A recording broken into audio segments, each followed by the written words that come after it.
So this is my FastAPI tutorial for beginners, and I would recommend getting in the habit of starting with the docs first for any new library or tech that you're trying to learn, or at least have the docs out during the video for reference. Typically, you'll be able to find information faster on the docs, which will let you learn faster too. However, I recall in my early days of programming by learning from videos as well. So I think it's okay to start videos first. Everyone learns differently, and if you think that you can get your feet wet by watching a video first like this one, then by all means go ahead and watch videos to learn. Once you get proficient enough to see patterns in programming, then I think starting with the docs is typically a better way to approach learning new tech. So before we get started, I want to talk about the environment. I know environments are not the same for everyone, but I'm using WSL with Ubuntu 20.04 LTS. This is on Windows, and it comes pre-installed with Python. If you're on Windows, then you can just install Python from python.org, and make sure to install Python with the path box checked. This way you can call Python from any directory in your command prompt, just like this.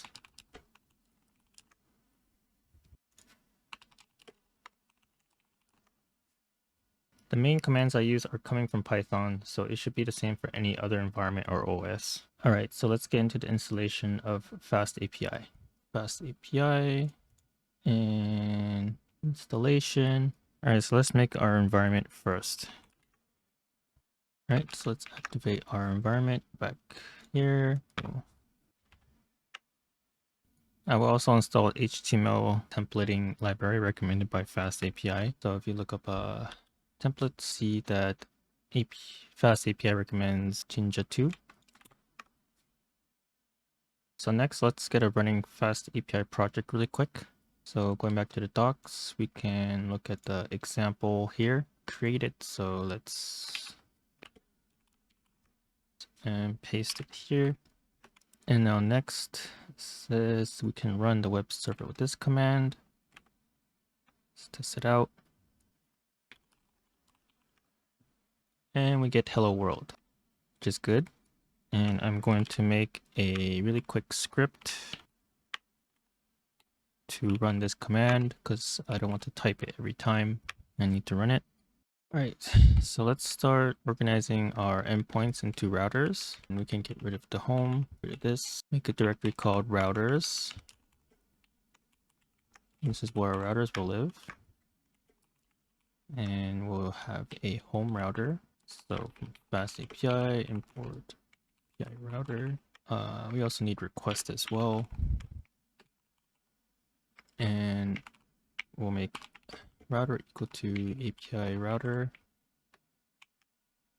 No prefix, we'll just have tags. So here we'll make a get method of just the base of the domain. Home plus so every endpoint needs a request object if it's a template response, and also a context.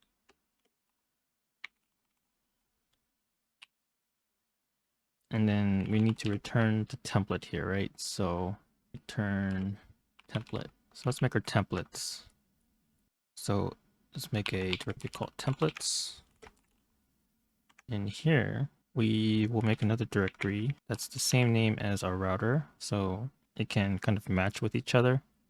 And it's easier to kind of navigate and tell where things are. Let's make an index here. And we'll do hello world. Sorry, we have to move templates into the base of our project. So in the base of our project, we have routers and templates. And so we kind of need to send our templates over to the routers, right? So how will we do that? To do that, we'll make a variable that'll be loaded once when the project starts up. And then that can be called in routers anytime we want. So let's make a directory called utils. And here we'll make a html.py.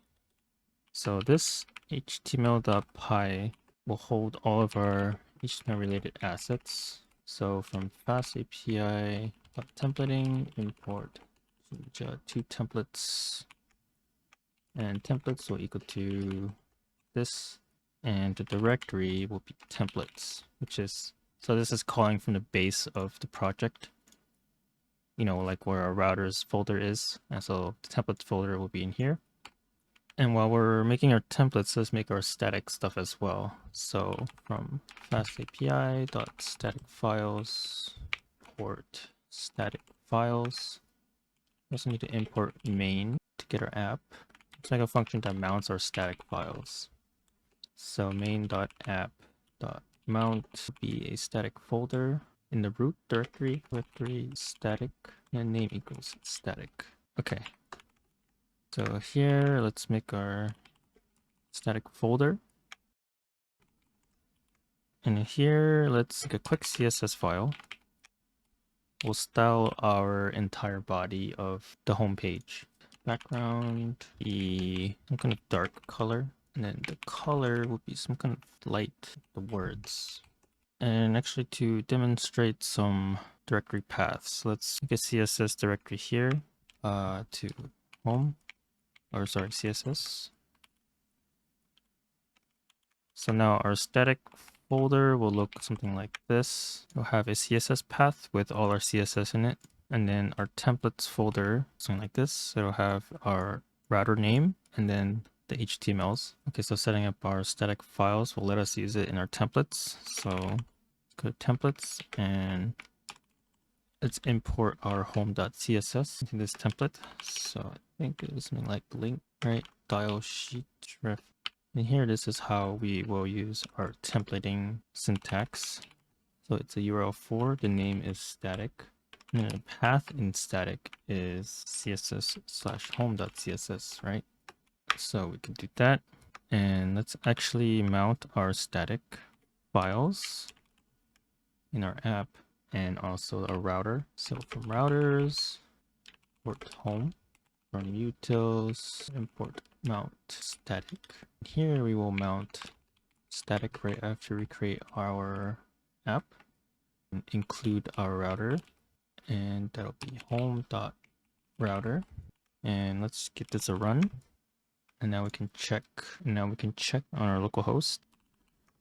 Sorry, we need to return a template, right? So let me make a new terminal here. So we go to our router, click out here, and we're not returning a template, which is why it's returning null. And so how we return a template is we actually need to get our templates from what we made earlier from our utils folder, utils.html, import templates. And to return templates, we need to return templates.template response. And our templates folder had a router folder, so it's called home. And then in home, there's an index.html. We also need to return context as well. So if we go back to localhost, see that we have hello world with our CSS styling the body. All right, so I know that was kind of a lot to take in, especially if you're kind of a beginner. So let's kind of recap what we did so far. As we can see here, we made a new router that is routing to our home here. And here we are pretty much returning a template response, which is an HTML. Context is pretty much the context of the HTML. So say we have something like my data here, and it's equal to like a list 1, 2, 3, right? So this context gets passed into the index here. So if we look for index, the context is pretty much anything that we can template. So since we have my data in this context, in the context of this HTML now, we can call it by double curly brackets and saying my data. So if we save this, you will see it appear here, and it's a list of 1, 2, 3. You can also loop through it using this kind of syntax, curly brace, curly brackets, whatever it's called, 2% signs. You could just do a normal loop. We can do something like a header of each item. And in the templating syntax, we need to end for loop. Let's get rid of this real quick. So we run this, we will get a header of each item in the loop. So that's context, and request is actually required in every template response because the template needs the context. So this is the router, right? We made templates right here. So our templates, we made our static files and we mounted it on app startup here. So far, we have pretty much made template responses. I think the next step would be to make an API response. And to make an API response, we need a database, right? So let's make a really simple database. I don't want to make anything too complicated here. Our database will actually just be a variable, which is a class that holds several attributes. Let's make a directory called db. And let's make the database client. So in here, I will need from typing, and our database, right, will be a class, as I said, and it'll have a table, and it'll be a list, and it'll start out with an empty list. So our database will be equal to database. This file will have a function that will return the database. So what's going on here is that this is essentially our database, these two lines of code, and it holds an attribute called comments, which is a list, and then it gets created on whenever this file gets imported, and it has a function to get this database and return it to wherever we want in our project. So let's go back to our main file, and in order to create this object on startup, we need to import our client. So this inits our database. From database.client import database. So next, let's make our API routers. So go here, copy home.py to api.py. So we have code here, and tags will be API, and our prefix will be /API. So what's going on here is that localhost 8000, right? Our prefix is API. So every route in here will have this attached in front. This means that anything in here, say like a comment here, will be attached to here. So this is what this route endpoint will look like. And let's put a comment tag here as well.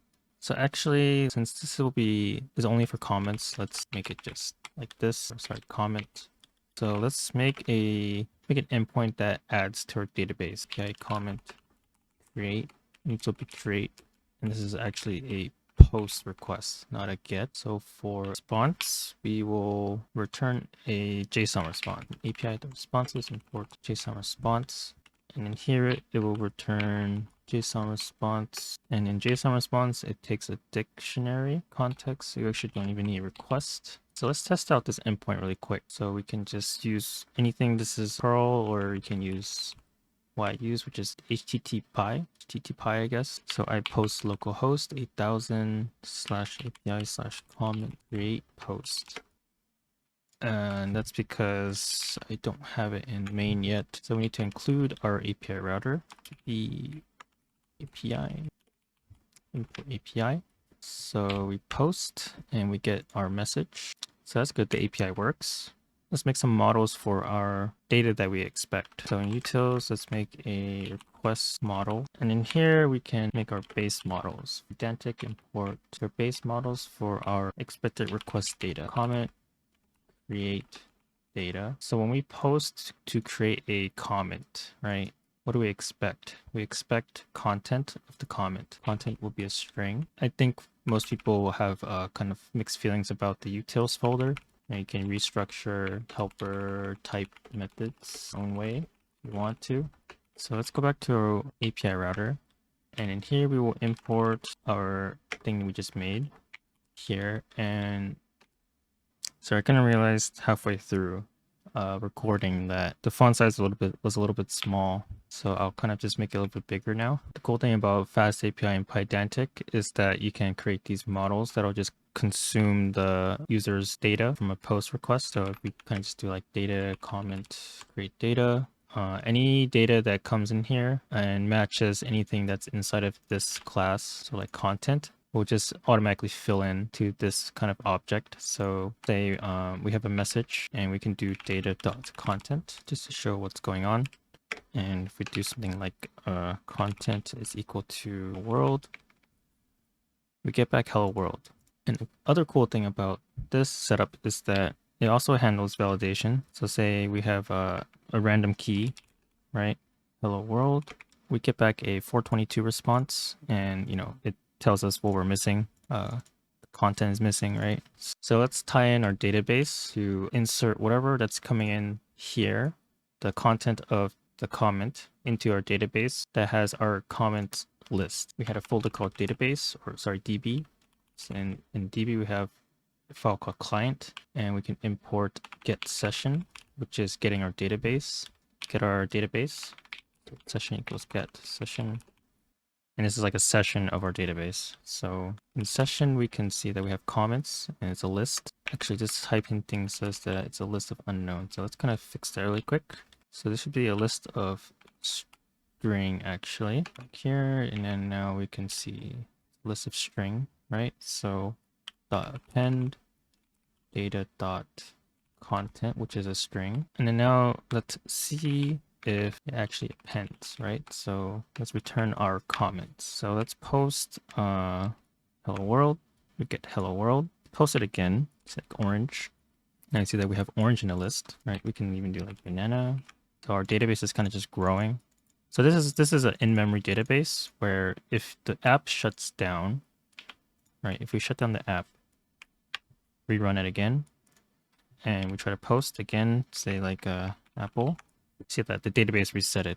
This is just a really simple in-memory database that we just made. You might notice that we don't have, you know, a read, a delete, and an update. And that is because this database is really simple. I don't really want to like overload a beginner tutorial with a lot of different infrastructure, because as it is, this tutorial is kind of showing a little bit of a high level abstraction of how to organize the files and folders in a more neat way compared to like, you know, what the demo would give. An example like this in FastAPI kind of tells you to put everything in one file, which is not, you know, the normal case usage. So yeah, I'm kind of just showing a little bit of a high level abstraction of how I would organize the folders and files. If you guys have your own methods of organizing, you can just do that yourself as well. So now that we have our endpoint that creates a comment, let's kind of display that on our template. So in here, we want to display our comments, right? Every time we call it.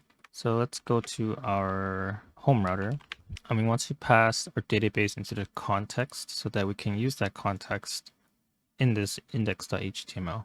So from db.client import get session, our session, get it. And then we'll have a context called comments, and it'll be the session.comments. So now we have this, we can go to our index.html, and instead of my data, we will loop through our comments. So for comments, each comment will be a paragraph. You know what, let's show an if clause in templating. So if length of comment 0, we will say no comments available. Else just loop these comments, and then we have to end the if clause as well. And if, yep, so no comments available. Right, so let's make apple. We'll show apple, banana, it has banana, and then let's also put my self-esteem as well. Perfect. And if you guys are wondering what tool I'm using here, that's called HTTP PI. It's a very an intuitive way of using curl. Underlying logic in HTTP is actually using Python, I believe. Yes, it's using Python mostly. If you guys don't have this tool, you can also just use curl itself. I believe it's something like this. But yeah, this is a little bit less intuitive compared to HTTP PI, like right here. As you can see, this kind of handles the headers for you automatically. You can also use Postman as well. You know, whatever API tool you want to use, man. Postman is also another common API testing tool that most developers use. But yeah, so that was my FastAPI beginner tutorial. So for the next FastAPI tutorial, I think I will kind of just add on to this project. Maybe I'll get into real databases, dependencies, and handling custom exceptions. And then maybe later on, I might do like WebSockets as well. We'll see.